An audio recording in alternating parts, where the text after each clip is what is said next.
மகரம். சனி தான் உங்களுக்கு அதிபதி. எதிர்பார்க்காத நல்லது நடக்க வேண்டும் என்றால் உடற்பயிற்சி முக்கியம். மகரம், அடுத்தது கும்பமெல்லாம் சனி தான் ரூலர்ஸ். எக்ஸசைஸ் பண்ணலன்னா மற்ற லக்கெல்லாம் ஜாதகத்தில் இருந்தாலும் அனுபவிக்க முடியாது. ஸோ இது ரொம்ப இம்பார்ட்டன்ட். மகரத்துக்கு என்ன பெரிய லெவலுக்கு அனுகூலம். சனி வெளியில் போயிட்டார், 7.5 சனி வெளியில் போயிட்டார். 2026ஆம் ஆண்டு 27ஆம் ஆண்டெல்லாம் உங்களுக்கு எந்த கிரகம் ஹெல்ப் பண்ணதோ இல்லை, சனி ஹெல்ப் பண்ணுவார். ஆனால் அஷ்டமத்தில் இருக்கக்கூடிய கேது இந்த வருஷம் முழுவதும் இருக்கார். அப்போ எதில் கவனமாக இருக்கணும்? நரம்பு சம்மந்தப்பட்ட உபத்திரம், படபடப்பு, பிபி, லோ பிபி, ஈமோக்ளோபின், அனிமிக்கு, இதெல்லாம் பார்த்துக்கணும். ரொம்ப ஜாக்கிரதையாக இருக்கும் மகரத்துக்கு இதுதான் பிரச்சனையே. வண்டியில் ரொம்ப ஜாக்கிரதையாக இருக்கும். போயிட்டு வர மாப்பிள்ளைன்னு சொல்லிட்டு அப்படியே கட்டச்சா அது கட் ஆகிடும். ஜாக்கிரதையாக இருந்துக்கும்.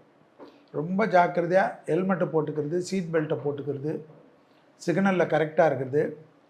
சிக்னலில் அதிகமாக பாஸ் பண்ணி ஃபைன் டிக்கெட் அதிகமாக வரக்கூடிய ராசியில் யார் வருது? மகரம் வருது. கொஞ்சம் கேர்ஃபுல்லாக இருந்துக்கணும். தொழில் நிச்சயம், உத்தியோகம் நிச்சயம், வியாபாரம் நிச்சயம், படிப்பு நிச்சயம். படிப்பு தடையானவர்களுக்கு படிப்பு கிடைக்கக்கூடிய அமைப்பு ஏற்படும். திருமண அமைப்பு கைகூடும். டக்குன்னு நடக்கும். எல்லா விஷயமும் ஏற்றம். புதிய வரவுகள் குடும்பத்தில் வரும். அசைய பொருள் சேர்க்கை ஏற்படும். நிறைய வீடு கட்டுறது, நிலம் வாங்கிறது, விவசாய இடத்தை வாங்குறதெல்லாம் மகர ராசி பண்ணும், கண்டிப்பாக பண்ணும். அது இல்லாமல் மகர ராசிக்காரர்களுக்கு அதே போல் திடீர் அதிர்ஷ்டம் ஏற்படும். லாட்ரி டிக்கெட் எல்லாம் வாங்கக்கூடிய அமைப்பு ஏற்படும். கடல் கடந்த உத்தியோகம், கடல் கடந்த தொழில், கடல் கடந்த வியாபாரம், கடல் கடந்த படிப்பில் இருக்கக்கூடிய மகர ராசிக்காரர்கள் உள்ளூர் அரசியலில் ஜெயிக்காது மட்டுமில்லாமல் மகர ராசியை சேர்ந்து இந்தியாவிலிருந்து போய் வெளிநாடுகளில் இருக்கக்கூடிய அரசியல்வாதிகள் எல்லாம் பெரிய பொறுப்புகளுக்கு வருவாங்களாம். ஆச்சரியமாக இருக்கும். பாருங்கள், நோட் பண்ணிக்கோங்க. மகர ராசியை சார்ந்தவர், அதாவது வெளிநாட்டில் இருக்கக்கூடிய இந்தியர், பெரிய பொசிஷன் அவர் பார்த்தா மகர ராசியாக இருப்பார். தைரியமாக முன்னோக்கி செல்லலாம். எல்லாமே அனுகூலமாக காணப்படும். விநாயகரை பிடித்து கொள்ள வேண்டும், நரசிம்மரை பிடித்து கொள்ள வேண்டும், மகான்களை பிடித்து கொள்ள வேண்டும்.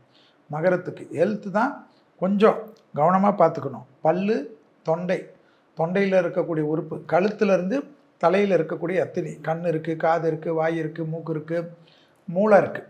ஸோ இதெல்லாம் மகரம் கவனமாக பார்த்துக்கணும்.